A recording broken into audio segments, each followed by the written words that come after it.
Hello, my name is Kate and welcome to Habits of a Modern Hippie.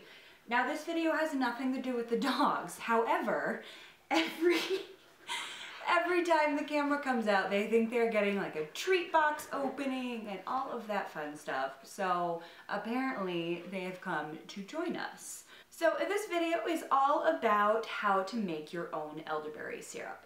So if you haven't used elderberry before, it is a really great syrup that's super tasty and really great for your immune system. Chock full of antioxidants, and we're adding a bunch of other things in there as well. So it's great for coughs, colds, flus, when you feel a little bit under the weather and you really want to just bank on that immune system. Elderberry syrup in general can be a little bit pricey. If you've heard of Sambucol, that's the one I buy from the store when I haven't had time to make my own.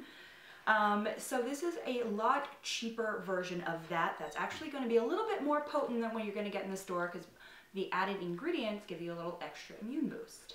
Now, excuse the peck bucket. This is the first basket I found. Miko, it's not for you, sweet pea.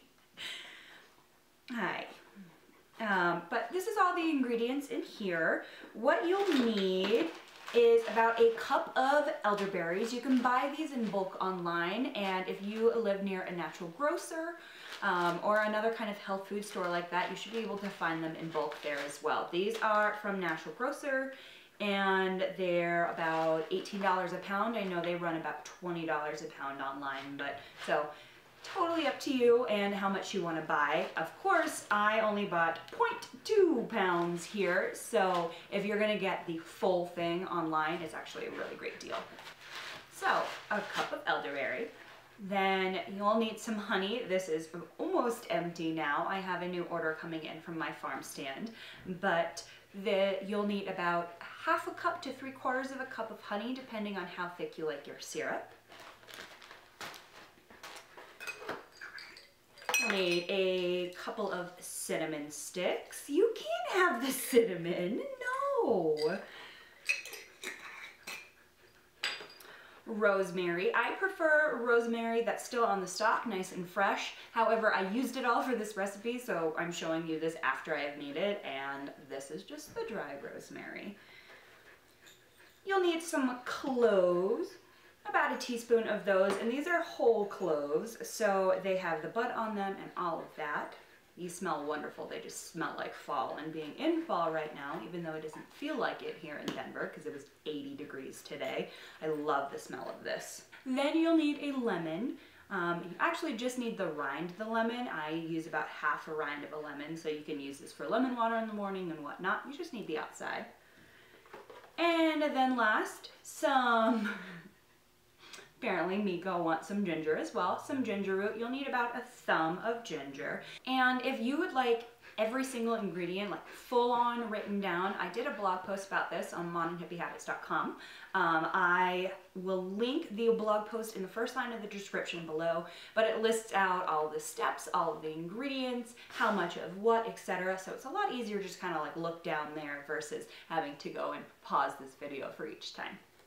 So it's super simple to actually make the syrup. It only takes a few minutes of prep and then a very long time simmering. So it's one of those things like baking bread or something like that. You have a few minutes of actual work and then you get to wait. Now you can make elderberry syrup with just the elderberries and water. However, I amped it up a little bit. So essentially what I did was took Thieves essential oil. So Thieves is a really great blend of essential oils, which it's got cinnamon, clove, rosemary, and lemon in there, and it's actually named after, during the Black Plague, the essential oils, the thieves that went and were grave robbers, rubbed it all over their face and their hands and things like that to keep out scent and keep away infection. So it's actually a young living essential oil, but you can mix your own. And so I took all of the ingredients that were in one of those oils and I added it to the elderberry syrup. So not only is it really great for preventing and great for antioxidants, but it has lots of other ingredients as well that will help keep you healthy. So let's go ahead and see how to actually make this. When it comes to making the syrup, it's actually super easy. All you need to do is place all of your ingredients, with the exception of your honey, in a medium saucepan.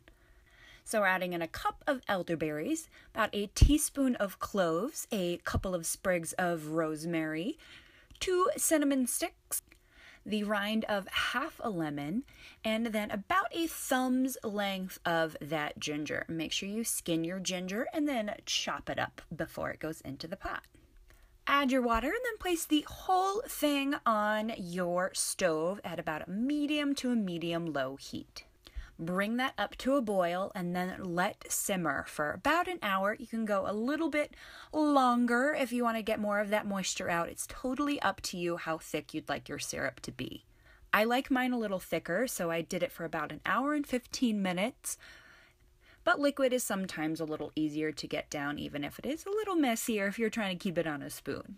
Now, before adding the honey, we want to take all of that herbal refuse out. So using a strainer, strain your liquid through, keeping all of the chunks of herbs and spices, etc. out.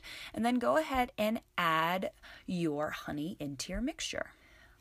I poured all of my mixture back into my pot because it made it easier for me to get the ladle in there. But after your mixture has completely cooled, you can add it into whatever airtight container feels best for you. I like this little apothecary jar. It's about 12 ounces because it feels very medicinal to me. Seal up your jar, add a label, and you are good to go. So after you are totally finished and everything is completely cool and you have bottled your syrup, you can use this preventatively by taking about a teaspoon to 2 teaspoons a day to just help your immune system be healthy. And once you start feeling a little ill, you can take it every few hours. Yeah, you can't take it though. You can take it every few hours to just kind of amp up its healing power. However, I am not a doctor. My mom is an herbalist and a naturopath, so I grew up around all of this. But if you haven't used elderberry syrup before, I would absolutely talk to your healthcare provider, whether that be a naturopath, whether that be your doctor, things like that, to make sure that this is going to work with your body. But overall, really great tasting. I can totally see this going into a cocktail as well. A pomegranate martini sounds delicious, especially with all the spices in there. But thank you guys so much for watching.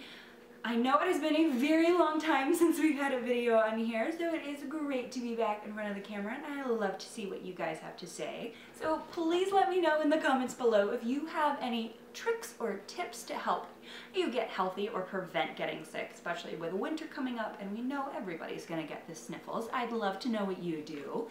And thank you guys so much for watching. We'll see you again soon. Bye. You say bye? Oh, hey. Bye.